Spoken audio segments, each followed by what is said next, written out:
Exam lesson YouTube channel को subscribe करें और बेल आइकन को प्रेस करें ताकि आने वाली हर वीडियो का नोटिफिकेशन आपको मिलता रहे। आज हम कक्षा 12 है विषय संस्कृत के पंचम पाठ शुकनासोपदेश का अध्ययन करेंगे। इसका कुछ अंश हम पहले पढ़ चुके हैं। उसके आगे पढ़ने से पहले मैं आपको बता दूं कि अब तक हमने इस पाठ में जो पढ़ा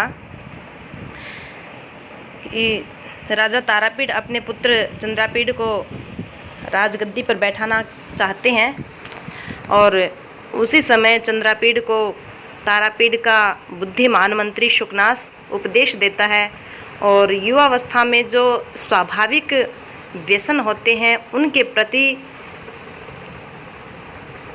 युवावस्था प्राप्त युवकों का स्वतः आकर्षण बढ़ जाता है और उन दोषों से दूर रहने के लिए मंत्री शुकनास चंद्रापीड़ को विस्तार पूर्वक उपदेश देते हैं और कहते हैं कि युवावस्था में जो 4 चीज़ें हैं वो दोषों को अत्यधिक बढ़ावा देती हैं।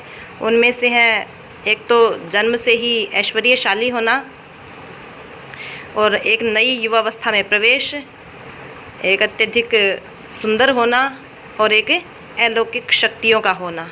अर्थात ये 4 चीज़ें हैं जो हैं वो दोषों को उत्पन्न करने वाली हैं या युवकों को कुमार्ग पर ले जाने के लिए प्रवृत्त करती हैं। तो शुकनास चंद्रापीड़ को कहते हैं कि अगर इन 4 चीज़ों से या इन दुर्व्यसनों से अपने आप को व्यक्ति छुड़ा लेता है तो वो कभी कुमार्ग का अनुसरण नहीं करता। और उपदेश देते हुए कहते हैं कि राजाओं को विशेषकर इस प्रकार के उपदेश देना चाहिए क्योंकि राजा का ही अनुकरण प्रजा करती है या राजा जो कार्य करता है प्रजा उसी कार्य को करना अच्छा समझती है और प्रजा अन्य उपदेश देने वालों को भी नहीं सुनती क्योंकि वो सबसे पहले अपना आदर्श राजा को मानती है। अब हम पढ़ना शुरू करेंगे आगे। उसके बाद शुकनास कहते हैं कि राजा को प्रजा का आदर्श होना चाहिए, आदर्श बनना चाहिए। अर्थात राजा को ऐसे काम करने चाहिए कि प्रजा भी अगर उनका अनुकरण करे, उस राजा का अनुकरण करे तो केवल और केवल सन्मार्ग की अनुगामी बन सके प्रजा भी। आगे है आलोकय तो तावत। शुकनास आगे चंद्रापीड़ को कहते हैं कि तावत तो आलोकय तो देखिए, अर्थात देखिए। सबसे पहले वो लक्ष्मी का उदाहरण देते हैं, लक्ष्मी धन संपत्ति। तो कहते हैं देखिए तो कि कल्याणाभिनिवेशी, कल्याण के अभिनिवेशी इच्छुक है, कल्याण के इच्छुक है, कल्याण की इच्छा रखने वाले, कल्याणाभिनिवेशी है, कल्याण के इच्छुक। आलोकय तो तावत, सबसे पहले देखिए कि प्रथमा में पहले लक्ष्मी में लक्ष्मी को ही देख लीजिए। सबसे पहला उदाहरण लक्ष्मी का ही ले लीजिए, लक्ष्मी को ही देखिए। लक्ष्मी के बारे में बताते हैं कि न एवं विधम अपरिचितम इह जगति किंचिदस्ति यथेयमनार्या। और क्या कहते हैं, न एवं, इसका विच्छेद करेंगे तो हो जाएगा ही एवं विधम और आगे हो जाएगा अपरिचितम। उसके बाद हो जाएगा यह जगति किंचिद अस्ति का विच्छेद करेंगे तो हो जाएगा किंचिद और अस्ति। उसके बाद है यथेयम अनार्य, यथेयम अनार्य का विच्छेद हो जाएगा यथा इयम और अनार्य। आर्य का अर्थ होता है श्रेष्ठ और अनार्य का अर्थ होता है दुष्ट। ऐसे ही आर्या का अर्थ होता है श्रेष्ठा स्त्री, श्रेष्ठ स्त्री, और अनार्या का अर्थ दुष्टा। मंत्री शुकनास कहते हैं चंद्रापीड़ को कि आलोकय तो तावत कल्याणाभिनिवेशी लक्ष्मी मेव प्रथमम। हे कल्याण के इच्छुक, सबसे पहले लक्ष्मी को ही देख लीजिए, लक्ष्मी को ही ले लीजिए कि वो कैसी है। न ही एवं विधम, न नहीं एवं विधम, इस प्रकार से अपरिचितम, अपरिचित या अनजान, यह इस जगती संसार में लक्ष्मी के समान इस संसार में अनजान किंचित अस्ति कोई है। यथा इयम अनार्या, जैसी यह दुष्टा लक्ष्मी है। अर्थात जैसी दुष्टा यह दुष्टा लक्ष्मी अपरिचित है, अनजान है, ऐसी क्या कोई दुनिया में और चीज़ है। लक्ष्मी को अपरिचित या अनजान इसलिए कहा है क्योंकि लक्ष्मी आज किसी एक निर्धन व्यक्ति के पास है, वही लक्ष्मी वही पैसा दूसरे दिन किसी अमीर व्यक्ति के पास चला जाता है। ऐसे ही अमीर व्यक्ति के पास से किसी मध्यम वर्गीय परिवार वाले व्यक्ति के पास आ जाता है और उसके पास से फिर एक गरीब व्यक्ति के पास चला जाता है। तो ये जो लक्ष्मी है वो किसी का परिचय नहीं रखती, लक्ष्मी किसी को अपना नहीं मानती। तो शुकनास कहते हैं कि ये जो लक्ष्मी है इस प्रकार से अनजान, ऐसे अनजान जैसी ये लक्ष्मी है, जैसी ये दुष्ट लक्ष्मी है, ऐसी अनजान कोई इस संसार में कोई दूसरी है, कोई दूसरी वस्तु ऐसी है जैसी लक्ष्मी है। लब्धापि खलु दुखे न परिपाल्यते। अब लक्ष्मी की क्या क्या खासियत है वो बताई हैं कि लब्धापि प्राप्त होने पर भी, लब्धापि प्राप्त होने पर भी जब इसको हम पा लेते हैं तो प्राप्त होने पर भी खलु निश्चय से दुखेन इसका दुख के साथ परिपाल्यते पालन करना पड़ता है। यानी कि हम अपनी उस लक्ष्मी को बचाने की कोशिश करते हैं, उस लक्ष्मी का पालन, उसको बढ़ाने की कोशिश करते हैं, उसका पालन करने की कोशिश करते हैं, दुखपूर्वक कष्ट सहन करके भी हम उस लक्ष्मी को बचाने की कोशिश करते हैं। और फिर भी क्या होता है, परिपालितापि उसका अत्यधिक पालन पोषण करते हैं, अर्थात उसकी देखभाल भी खूब करते हैं, फिर भी प्रपलायते वो भाग जाती है। अत्यधिक उसका पालन करने पर भी, उसको बचाए रखने की कोशिश करने के बावजूद भी वो प्रपलायते भाग जाती है। लब्धापि दुखे न खलु दुखे न परिपाल्यते। लक्ष्मी अगर प्राप्त हो जाती है तो उसका दुख पूर्वक कष्ट के साथ, कष्ट सहन करके भी हम उसका पालन करते हैं, उसको बचाने की कोशिश करते हैं। परिपालितापि प्रपलायते, और अत्यधिक कोशिश बचाने की कोशिश करने के बावजूद भी प्रपलायते वो भाग जाती है, हमारे हाथों से निकल जाती है। न परिचयम रक्षति, और ये जो लक्ष्मी है वो न परिचयम, परिचय की भी न रक्षति, रक्षा नहीं करती, अर्थात किसी से कोई जान पहचान नहीं रखती, परिचय नहीं रखती किसी से। न अभिजनम ईक्षते, न अभिजनम का विच्छेद हो जाएगा, न अभिजनम और ईक्षते।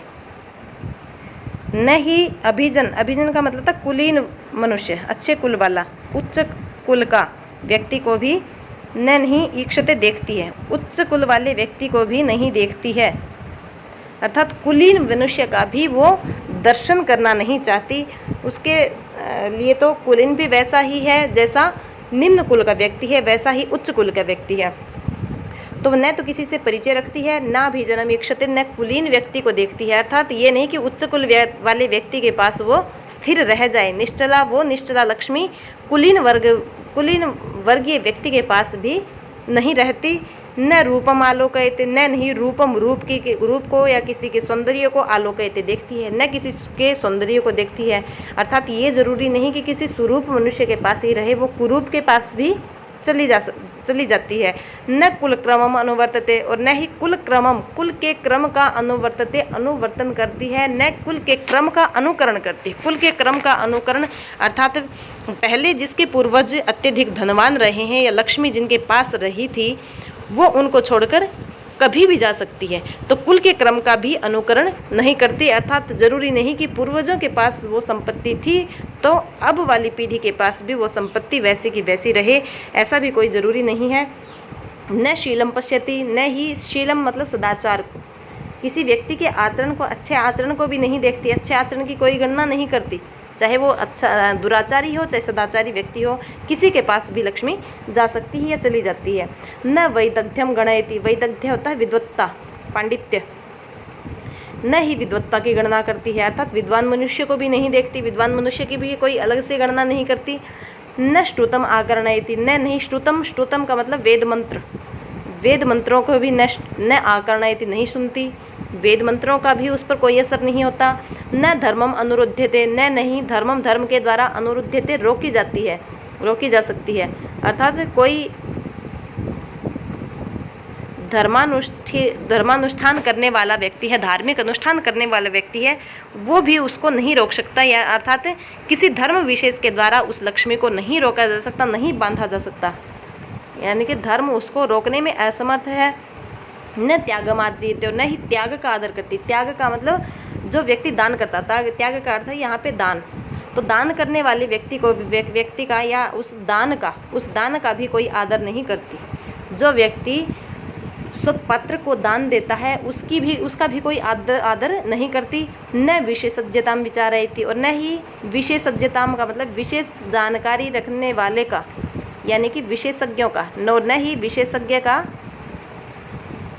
विचारयति विचार करती है।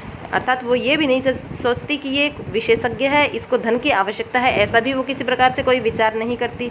न आचारम पालयति, और न ही खुद आचारम आचार का या कि सदाचार का, और न ही सदाचार का पालन करती है खुद।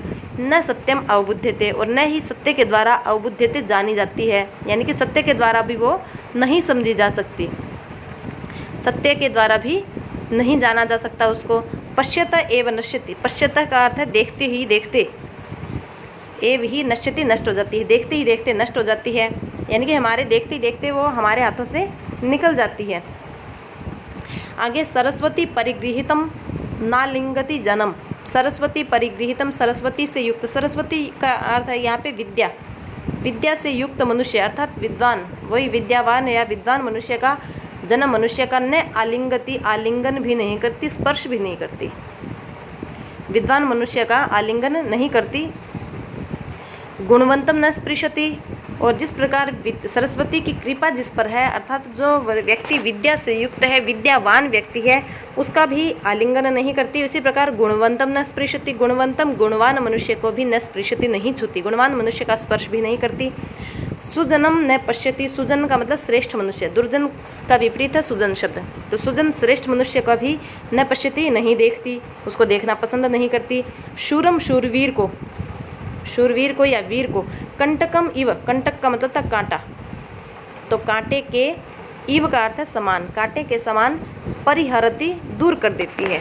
शूरवीर को या बहादुर व्यक्ति को भी कांटे के समान, जिस प्रकार हम कांटे को निकाल कर फेंक देते हैं उसी प्रकार शूरवीर को भी कांटे के समान दूर कर देती है।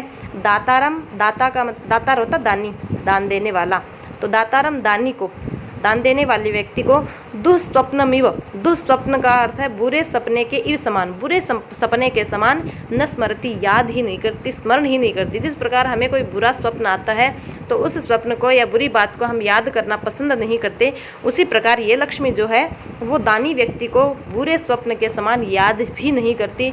विनीतम नौपसर्पति, विनीत का अर्थ है विनम्र, जो विनय संपन्न व्यक्ति है या विनम्र है, जिसमें झुकने का गुण है, जो बड़ों का आदर करता है, उस मनुष्य को भी उसके पास भी न उपसर्पति नहीं आती, विनम्र मनुष्य के पास भी, विनीत मनुष्य के पास भी नहीं आती।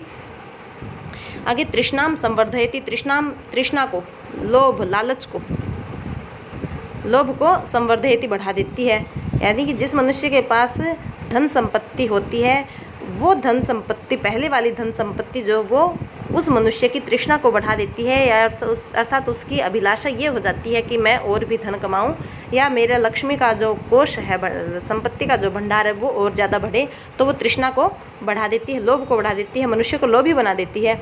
लघिमानम आपादयति, लघिमानम का मतलब होता है तुच्छता, तुच्छपन, तुच्छता आपादयति ला देती है, यानी कि मनुष्य को नीच भी बना सकती है। वो मनुष्य अपने कर्तव्य पथ से कभी भी डगमगा सकता है, कभी भी गिर सकता है, किस लिए? लक्ष्मी के कारण। लक्ष्मी को प्राप्त करने के लिए मनुष्य को वो तुच्छ बना देती है, छोटा बना देती है, हीन बना देती है। एवं विधयापि चानया, एवं विधयापि च अनया, अनया इसके द्वारा, एवं विधया इस ऐसी लक्ष्मी के द्वारा, एवं विधया इस प्रकार की, अनया इस लक्ष्मी के द्वारा, कथमपि जैसे तैसे, कैसे भी, दैव वशेन का मतलब है दुर्भाग्य से, दुर्भाग्यवश, इस लक्ष्मी के द्वारा दुर्भाग्यवश, ये कथमपि जैसे तैसे भी, दुर्भाग्यवश, परिगृहिता का मतलब है जकड़े हुए, जकड़े गए, जकड़े गए, विक्लवः, विक्लव का अर्थ दुखी, दुखी ही भवंती होते हैं राजा लोग।